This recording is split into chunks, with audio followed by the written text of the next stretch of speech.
Have you ever walked into a grocery store feeling like you're in complete control? You stroll down the aisles, comparing different brands, weighing your options, and ultimately picking what feels like the best choice for you. Maybe you're thinking, today I'll go for Fanta instead of Zingo. I want to try something different. You smile, feeling satisfied with your decision, but what if I told you you never actually had a choice? That's right. Despite all the different logos, colors, and catchy slogans, both of those drinks, Fanta and Zingo, are owned by the same company. No matter which one you choose, your money ends up in the same pocket. So, are you really making a choice, or are you just following a carefully crafted illusion? And it doesn't stop at soft drinks.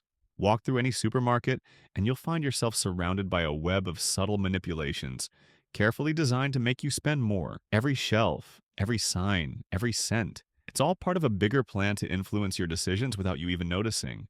Let's take a closer look at how supermarkets manipulate you step by step. First, have you ever noticed how the essentials like milk and eggs are always placed at the far end of the store?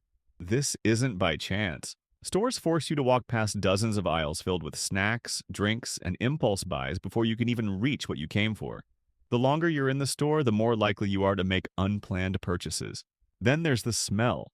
Freshly baked bread, roasted chicken, or even the scent of coffee drifting through the aisles. It's all intentional. These smells trigger hunger and cravings, making you more inclined to grab food you didn't plan on buying. And let's not forget the music. It's no accident that grocery stores play slow, soothing tunes. Studies have shown that slower music encourages customers to move at a more relaxed pace, spending more time browsing and ultimately buying more. Even the product placements are meticulously planned. The most profitable items, or those that brands pay extra to feature, are placed right at your eye level. Meanwhile, budget-friendly options are placed on the bottom shelves, forcing you to bend down to find them. All of these tactics work together to subtly guide you into spending more than you intended, making you feel in control while the store pulls the strings behind the scenes. In this section, we'll reveal how big companies create the illusion of choice to control our decisions without us even realizing it. Brand tricks. You think you have options, but it's the same company. Take an example that many people may not know. PepsiCo. They own both Lay's and Doritos, making us believe we have a choice when selecting chips. But in reality, the profits from both Lay's and Doritos go to the same company. Third-party example. Companies create competition to lock you in. Consider Apple and their Beats headphones. You might think you're choosing between two different tech brands, but in reality, both are controlled by the same company, Apple. This creates an illusion of competition, but it's really about locking you into an ecosystem that's hard to escape.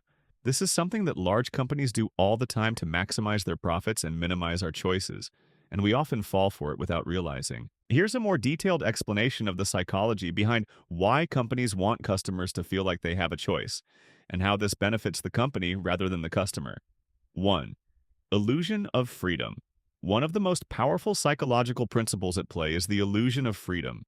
Humans have a deep need for autonomy and the feeling that they are in control of their decisions. This psychological need is tied to the concept of self-determination theory, which suggests that people are more motivated when they feel their choices are driven by their own desires, not external pressures. When companies give customers the impression that they have multiple options, they tap into this innate desire for control. It feels empowering to make a decision that seems like it's entirely our own. Think about when you're standing in front of a store shelf, deciding between two similar products. You may feel like you're in control, choosing freely between alternatives. However, the reality is that many of these options are controlled by the same parent company. So whether you choose one or the other, the ultimate beneficiary is the same: how it benefits the company. This psychological trigger makes us more likely to make a purchase because we believe we are exercising free will. The sense of autonomy creates positive emotions about our decision, reinforcing the idea that we are making a smart and empowered choice. In reality, however, all the options are designed to guide us toward the same result. This is a subtle yet powerful way to drive consumer behavior without the customer realizing they are being manipulated. The more choices a company offers within a controlled framework, the higher the chances are that consumers will buy from them. Whether it's Pepsi or Coca-Cola, or Lay's or Doritos, the company profits either way. 2.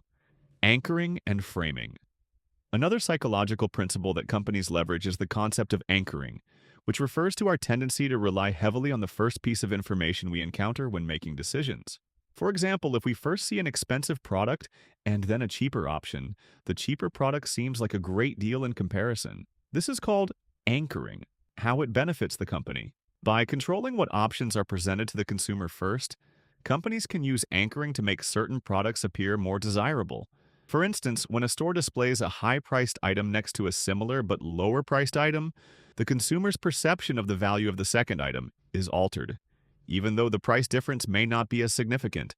This is a psychological trick that increases the likelihood of purchasing the lower-priced item, even if it was initially out of the consumer's intended budget. In the context of choice, companies may display higher-end products to create a perception that their cheaper alternatives are of greater value. This kind of framing plays a significant role in how consumers perceive their options, leading them to make choices that may not align with their initial preferences, but fit better within the company's profit structure. 3. Overload of choices.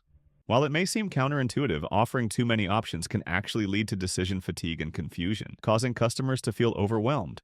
This phenomenon is known as the paradox of choice, a concept popularized by psychologist Barry Schwartz. It suggests that when consumers are presented with too many choices, they may become paralyzed and less likely to make a decision at all. However, companies are well aware of this. They offer just enough options to make the customer feel like they have a choice, but not so many that it leads to overwhelm. They may also present the right amount of information to make one option seem more appealing than another, subtly guiding consumers toward the product they want to sell. How it benefits the company. By limiting the number of choices in specific ways, companies can nudge customers toward particular decisions, while still maintaining the illusion of a wide range of options.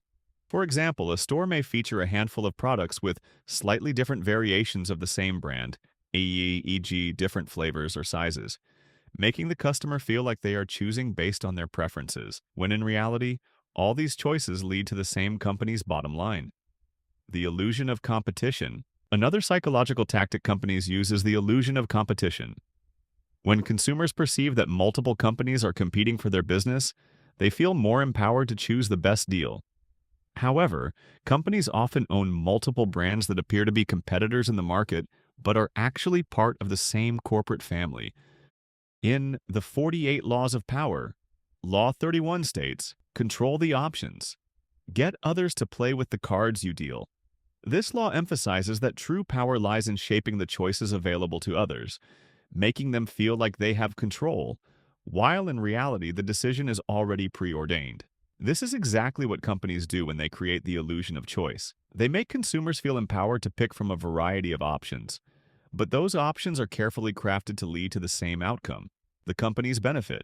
Whether it's through product placement, branding, or psychological tactics, businesses control the choices we make, all while we believe we're choosing freely. By controlling what we perceive as choices, companies are applying Law 31 in their own way. They don't give us true freedom, they give us the illusion of it. The next time you walk into a store, remember, the options you're faced with are often designed to lead you in a direction that benefits them. Once you realize this, you can start to reclaim your power by understanding how your choices are being influenced. Because when you know how the cards are dealt, you can choose how to play the game.